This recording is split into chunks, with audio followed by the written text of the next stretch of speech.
Kindly, I'm inviting Matthew Joseph, the CEO of Fresh to Home, to the dais.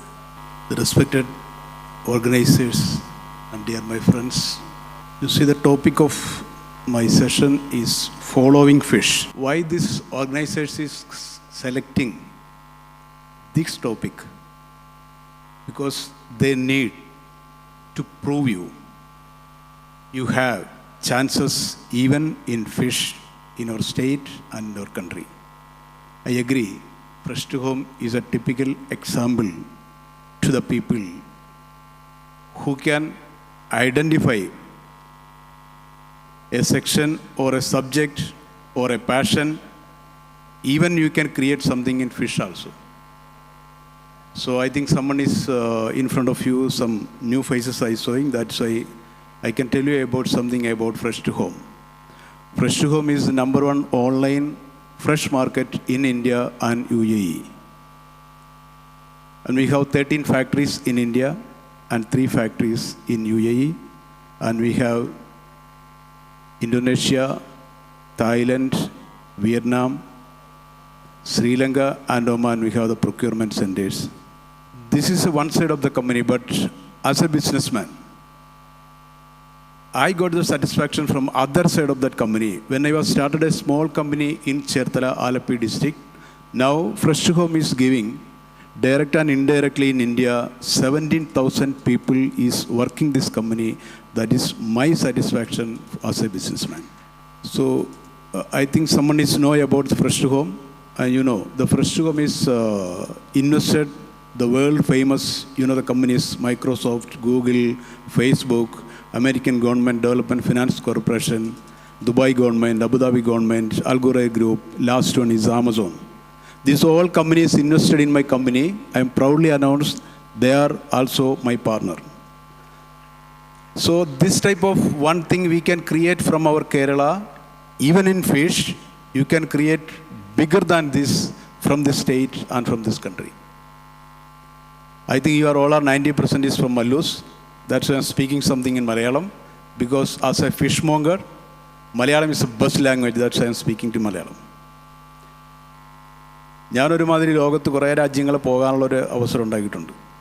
അപ്പം നമ്മുടെ നാട്ടിലിങ്ങനെ ബിസിനസ്സിന് ഇത്രയും പ്രോത്സാഹനങ്ങൾ കൊടുത്തു വരുമ്പോഴും എനിക്ക് മനസ്സിലാകാത്തൊരു കാര്യമുണ്ട്. ഞാൻ ഇന്നും രാവിലെയാണ്, ഇന്ന് വെളുപ്പിനെയാണ് ഇപ്പോൾ ഇന്തോനേഷ്യയും വിയറ്റ്നാമും തായ്ലൻഡൊക്കെ കഴിഞ്ഞ് വന്നത്.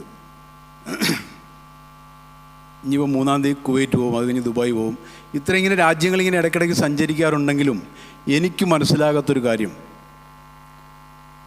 ഏതെങ്കിലും ഒരു രാജ്യത്ത് ചെന്നിട്ട്, അല്ല ലോകത്തിലെ ഏതെങ്കിലും രാജ്യത്ത്, എല്ലാ രാജ്യത്തുമുണ്ട് എന്ന് പറയാൻ പറ്റുന്ന ഒരു ബ്രാൻഡ് നമ്മുടെ കേരളത്തിൽ നിന്നില്ല, ഈവൻ നമ്മുടെ ഇന്ത്യയിൽ നിന്ന് പോലും ഇല്ല.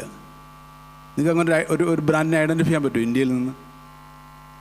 ലോകത്ത് എവിടെ പോയാലും പെപ്സിക്കോളയുണ്ട്, എവിടെ പോയാലും കൊക്കക്കോളയുണ്ട്, എവിടെ പോയാലും സാംസങ് ഉണ്ട്, എവിടെ പോയാലും ആപ്പിളുണ്ട്, എവിടെ പോയാലും കിയ ഉണ്ട്, എവിടെ പോയാലും ഹുണ്ടായി ഉണ്ട്. പക്ഷേ നമ്മുടെ രാജ്യത്തിൻ്റെ ബ്രാൻഡ് എന്ന് പറയാൻ ഒരു സാധനം നമ്മുടെ രാജ്യത്തില്ല എന്നത് നമ്മുടെ രാജ്യത്തെ നമ്മളടക്കമുള്ള അല്ലെങ്കിൽ വരുന്ന തലമുറ അടക്കമുള്ളവരുടെ കഴിവ് കുറവ് കൊണ്ടാണോ? അല്ല എന്ന് 100% ഉറപ്പിച്ച് പറയാം.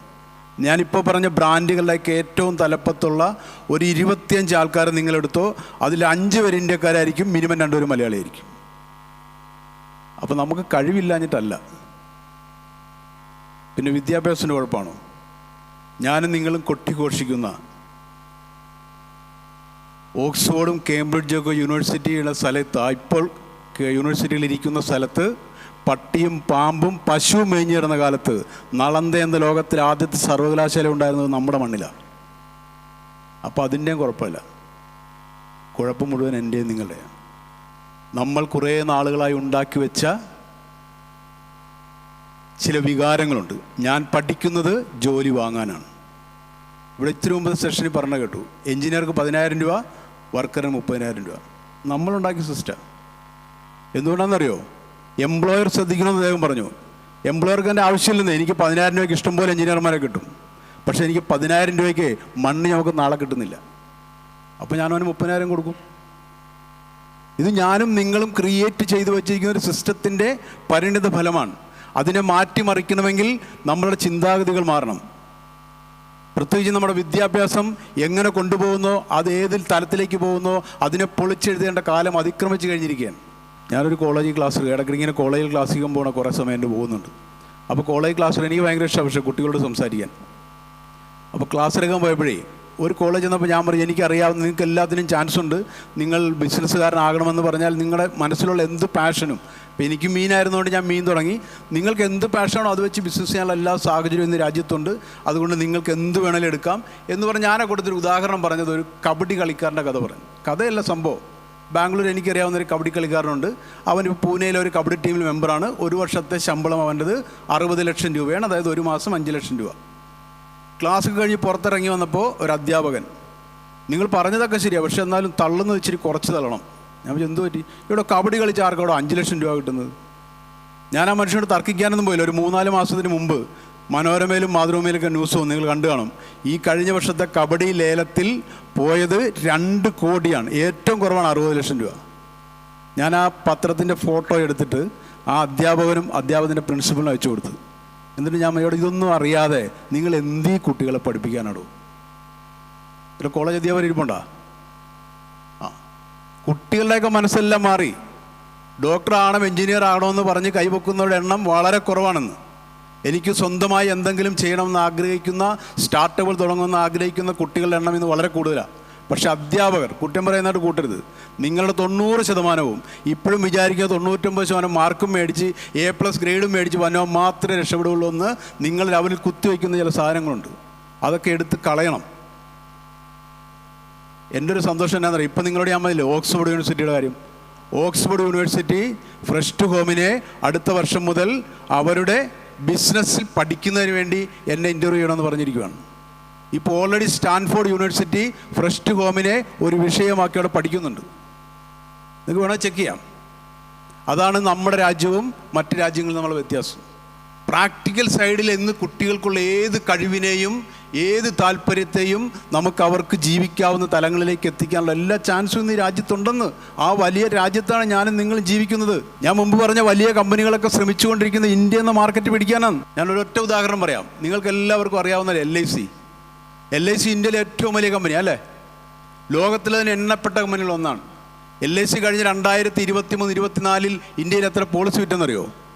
2,04,00,000 പുതിയ പോളിസികളാണ് LIC ഇന്ത്യയിൽ വിറ്റത്. 2,04,00,000 എന്ന് പറയുന്നത് ഇന്ത്യൻ ജനസംഖ്യയുടെ എത്രയാണെന്നറിയോ? 140 കോടി കൂടുതലുണ്ട്. വേണ്ട, 140 വെച്ച് കൂട്ടിയാൽ പോലും 1.5% പോലും വരികയില്ല. ഈ 1.5% മനുഷ്യർ മാത്രം ഒരു വർഷം പുതിയ പോളിസി എടുത്തപ്പോൾ LIC ഇന്ത്യയിലെയും ലോകത്തിലെയും വലിയ കമ്പനിയായി മാറിയെങ്കിൽ ഇന്ത്യൻ മാർക്കറ്റിൻ്റെ ഡെപ്ത് നിങ്ങൾ അറിയണം. ഞാൻ പറഞ്ഞില്ലേ, ഫ്രഷ് ടു ഹോമിന് ഇന്ത്യയിൽ 13 ഫാക്ടറി ഉണ്ട്, 17,000 ആൾക്കാർ ജോലി ചെയ്യുന്നുണ്ട്. നാളെ ഇന്ത്യൻ ജനസംഖ്യയുടെ 1% എന്നോട് പറയുകയാണ്, ഞങ്ങൾ മറ്റന്നാൾ നിങ്ങളുടെ ഫുഡ് മാത്രമേ കഴിക്കുകയുള്ളൂ എന്ന് പറഞ്ഞാൽ, മീനും മീറ്റും ഫ്രഷ് ടു ഹോമിൻ്റെ കഴിക്കുകയുള്ളൂ എന്ന് പറഞ്ഞാൽ, ആ 1,40,00,000 ആൾക്കാർക്ക് ഒരേ ദിവസം സർവ് ചെയ്യാനും കട്ട് ചെയ്ത് പാക്ക് ചെയ്യാനും ഞങ്ങളെക്കൊണ്ട് നടക്കില്ല എന്ന യാഥാർത്ഥ്യം ഞങ്ങൾ മനസ്സിലാക്കിയിരിക്കണം. ആ വലിയ മാർക്കറ്റിലാണ് ഞാനും നിങ്ങളെന്നും കളിക്കുന്നത്. അവിടുന്നാണ് നമ്മുടെ കുട്ടികൾ ഇവിടെ പറഞ്ഞ മാതിരി കാനഡയ്ക്കും അമേരിക്കയ്ക്കും പറക്കണത്. കുട്ടികളൊന്നും കുറ്റം പറഞ്ഞിട്ട് ഒരു കാര്യമില്ല. അതുകൊണ്ട് നമ്മൾ നമ്മുടെ അടിസ്ഥാനമായിട്ടുള്ള കാര്യങ്ങൾ തിരുത്തണം. ഞാൻ ആരെയും കുറ്റം പറയാനല്ല കേട്ടോ. ഞാൻ പറഞ്ഞത് അത്രയും വലിയ ചാൻസുള്ള രാജ്യവും മാർക്കറ്റുമാണിത്. ഈ മാർക്കറ്റ് പിടിക്കാനാണ് നമ്മുടെ മലയാളി കുട്ടികളെയൊക്കെ ജോലിക്ക് എടുക്കുന്ന വലിയ വലിയ വിദേശ കമ്പനികൾ ശ്രമിച്ചുകൊണ്ടിരിക്കുന്നത്. അത്രയും വലിയ മാർക്കറ്റാണെന്നത്. ഇവിടെ നമ്മുടെ കുട്ടികൾ, നിങ്ങൾ പ്ലേസ്മെൻറ്റ് ടീച്ചേഴ്സ് ആയിരിക്കും ഇവിടെ ഇരിക്കുന്നത് അല്ലേ? നിങ്ങൾ പ്ലേസ്മെൻറ്റുകൾ തപ്പിപ്പോകാതെ പ്ലേസുകൾ ഉണ്ടാക്കാൻ അവരെ പഠിപ്പിക്കൂ. നിങ്ങൾ ഒരു കുട്ടിക്ക് 2 പേർക്ക് ജോലി കൊടുത്താൽ ഒരാൾ, നമ്മുടെ നാടിൻ്റെ നിറം മാറിപ്പോവും. എന്തിനാണോ അവർക്കിഷ്ടം അതിനെല്ലാം ഇവിടെ ചാൻസ് ഉണ്ടെന്ന്. പഠിക്കാനാണോ, ഡാൻസ് കളിക്കാനാണോ, പ്രസംഗിക്കാനാണോ, പാട്ട് പാടാനാണോ, കബഡി കളിക്കാനാണോ, ക്രിക്കറ്റ് കളിക്കാനാണോ, എല്ലാത്തിനും ചാൻസ് ഉണ്ട്. 90%, 100% മാർക്കും ഗ്രേഡും മാത്രമല്ല അവരുടെ ജീവിതങ്ങൾ തീരുമാനിക്കുന്നതെന്ന് നിങ്ങൾ അറിയണം. അത് വേണ്ടെന്നല്ല കേട്ടോ, അത് വേണ്ടത് തന്നെയാണ്. അവരുടെ മാർക്കുകളും ഗ്രേഡുകളും മാത്രമല്ല അവരുടെ ജീവിതത്തെ തീരുമാനിക്കുന്നത് എന്ന സത്യം കൂടി നമ്മൾ അറിഞ്ഞുകൊണ്ട് പുതിയ തലമുറയ്ക്ക് വേണ്ട, പുതിയ കാലത്തിന് വേണ്ട, ഈ രാജ്യം എന്താവശ്യപ്പെടുന്നു, ഈ ലോകം എന്താവശ്യപ്പെടുന്നു എന്നതിലേക്ക് നമ്മുടെ കുട്ടികളെ തിരിച്ചുവിടാൻ അധ്യാപകരും മാതാപിതാക്കളും ശ്രമിച്ചാൽ മാത്രം മതി ഇവിടെ വലിയ സംഭവങ്ങൾ, വലിയ ചരിത്രങ്ങൾ നമ്മുടെ നാട്ടിലുണ്ടാവും.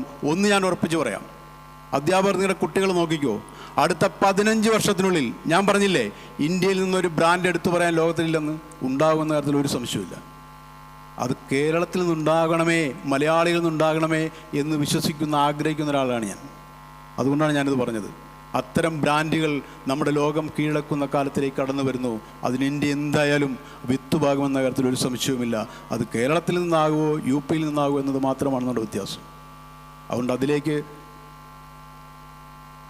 നിങ്ങളുടെ മനസ്സിനെ കടത്തിവിടണം, അതിലേക്ക് നിങ്ങളുടെ കുട്ടികളെ നയിക്കണം.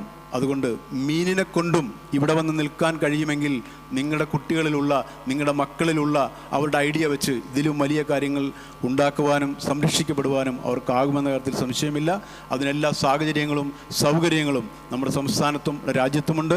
രാഷ്ട്രീയ മുഖങ്ങളൊക്കെ മാറ്റിവെച്ചോ, കേരളം ബിസിനസ്സിന് പറ്റിയതാണോ, എല്ലാത്തിനും എക്സ്ക്യൂസുകളാണ് നമുക്ക്. ഞാൻ ഇന്ത്യയിലെ ഏകദേശം എല്ലാ സംസ്ഥാനങ്ങളിലും ബിസിനസ് ചെയ്യുന്ന ഒരാളാണ്. എല്ലായിടത്തും അതിൻ്റേതായ പ്രശ്നങ്ങളുണ്ടാവും. ചിലയിടത്ത് കുറച്ചുകൂടി ഈസി ആയിരിക്കാം. എന്ന് വെച്ച് നമ്മൾ ഒരു രാഷ്ട്രീയത്തിൻ്റെയും നമ്മുടെ മുന്നിലുള്ള ഒന്നും തടസ്സമായും എല്ലാത്തിനെയും എക്സ്ക്യൂസായും കണ്ട് അതിൽ നിന്ന് രക്ഷപ്പെടുന്ന മലയാളിയുടെ സ്വഭാവം നമ്മൾ മാറ്റിവെക്കുക. എൻ്റെ അർത്ഥത്തിൽ പറഞ്ഞാൽ കേരളത്തിൽ തന്നെ നിങ്ങൾ ബിസിനസ് തുടങ്ങണമെന്ന് ഞാൻ പറഞ്ഞു. ഇവിടെയാണ് നിങ്ങൾ തുടങ്ങി പഠിക്കുന്നതെങ്കിൽ ലോകത്ത് എവിടെ പോയി നിങ്ങൾക്ക് ബിസിനസ് ചെയ്യാം, ഒരു സംശയവും വേണ്ട. ഇത്രയും നല്ല പാഠശാല നിങ്ങൾക്ക് വേറെ കിട്ടില്ല. അതുകൊണ്ട് എല്ലാ ഭാവങ്ങളും നേരുന്നു. സംഘാടകരോട് പറഞ്ഞ് പെട്ടെന്ന് നിർത്തണം, അവർക്ക് ഈ ഇതെല്ലാം അവിടെ ഒന്നിച്ചാക്കി സമ്മേളനത്തിന് ഇതുകൊണ്ട് സമയം പോയിരിക്കുന്നു. അതുകൊണ്ട് എല്ലാവിധ ഭാവങ്ങളും ഇങ്ങനെ പരിപാടികൾ ആസൂത്രണം ചെയ്യുവാനും മനുഷ്യരുടെയിലേക്ക് സാഹചര്യങ്ങൾ, ഇനിയും നമ്മുടെ മുന്നിൽ ഒത്തിരി സാഹചര്യങ്ങളും അവസരങ്ങളുമുണ്ട് എന്ന് കാണിച്ചു കൊടുക്കുന്നതിന് വേണ്ടി ഇത്തരം അവസരങ്ങൾ ഒരുക്കിയ KDSCനെയും അവരുടെ എല്ലാ ഭാരവാഹികളെയും ഉത്തരവാദിത്തപ്പെട്ടവരെയും നന്ദിയോടെ സ്മരിക്കുകയും അഭിനന്ദനങ്ങൾ രേഖപ്പെടുത്തുകയും ചെയ്യുന്നു. ഒരിക്കൽ കൂടി എന്നെ ശ്രമിച്ച് നിങ്ങൾക്ക് നന്ദി പറഞ്ഞു നിർത്തുന്നു. നന്ദി, നമസ്കാരം, ജയ് ഹിന്ദ്.